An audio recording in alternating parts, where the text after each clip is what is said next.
The cosmos is all that is, or ever was, or ever will be.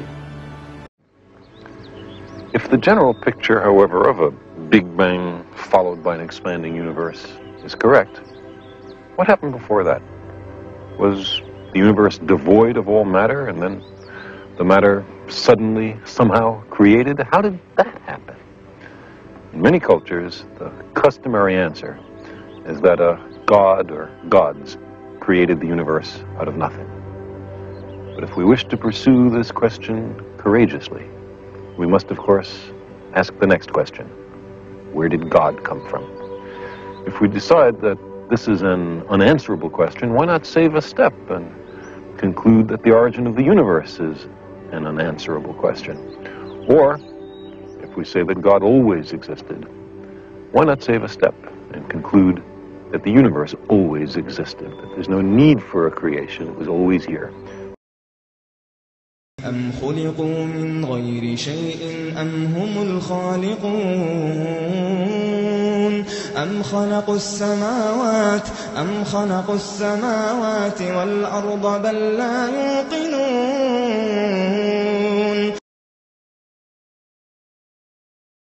One of the common contentions, or one of the common questions put forward by atheists, which is that if God created the universe, then who created God? Now, God, or Allah subhanahu wa ta'ala, tells us in the Quran, did they create themselves, or were they created from nothing? So, obviously, as any intelligent person will tell you, that nothing can create itself, because it requires you to exist before you create yourself, in order to create yourself, which is a logical impossibility, and you can't create anything from nothing. Even though some people contest that you can create something from nothing, the nothing that they're talking about isn't actually nothing, because even a quantum vacuum is something, so it's not really coming from nothing. So that leaves us with one option, which is that the universe must have been created, and we say that the universe was created by Allah. So then the question that usually comes forward is that, okay, if everything has to be created, then who created God?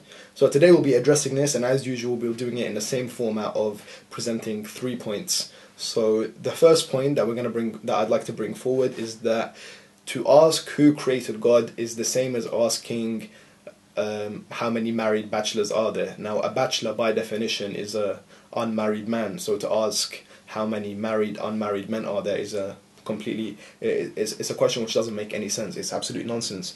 So because the definition of a bachelor is a married man, so you can't ask how many unmarried men are there. So in the same way, the definition of God is that He's eternal. He doesn't have a beginning. He doesn't have an end. He doesn't have a middle. He's everlasting, eternal, self-existing. So to ask who created this eternal, self-existing God, who has no beginning and no end, makes absolutely no sense. So the question in itself is a flawed question. The second point is that even if we were to theoretically answer this question of who created God, then the subsequent question, or the question that would follow that logically, is who created that creator. And if we carry on doing this, actually I'll give a practical example. So say for example I go to the shops and I want to buy something which costs £1, but I don't have £1, so I turn to my friend and I ask him to borrow £1, and he says okay, but I don't have £1, so I'll need to borrow it off my friend. And then he asks his friend who doesn't have £1, but he says I'll ask my friend if he has £1. So if each person keeps asking the person behind him if he has £1, and this goes on for an infinite number of people, will I ever get that £1? Obviously I won't, in which case I will never buy the thing that I wanted to buy. I would never reach my objective. So if we have a similar line of questioning for who created God, or who created the universe, and we keep going back an infinite number of times, then we would never have a universe to begin with. So the conclusion of that is that you need to have an original uncaused creator, an uncaused cause, who in this scenario with regards to the universe is Allah. He's eternal, He's everlasting, He's self-existing. As we say in Arabic, He's Al-Hayyul Qayyum. He's the eternal, self-existing. He doesn't need any cause for to come into being Himself. He is the original cause. In other words, everything in the universe is contingent, or it relies on something else for its existence, whereas Allah has necessary existence, because everything else relies on His existence to exist. And the third argument is that this question that atheists are presenting to us of who created God, the only other alternative, although there's sort of other theories like the multiverse theory and so on, which God willing we can discuss on some other occasion. The only other alternative is to say that the universe has always existed. And if you refer to the Carl Sagan video, Carl Sagan was a famous astronomer from the United States, and he had this famous 13-part television series called The Cosmos. At the beginning of the series, he used to say that the universe is all there is, all there was, and all that ever will be, which interestingly is the same claim that we make about God. So now the question is, do you want to believe in a universe which is eternal, without beginning and without end, even though the universe is not a thinking being, it doesn't have any life, it's inanimate, it's purposeless and mindless according to atheists? Or would you rather believe in an eternal, omnipotent, all-powerful, all-knowing, all-wise God that has no beginning, no end, and is eternal? So either you can choose the universe or you can choose God, but one is clearly more rational than the other.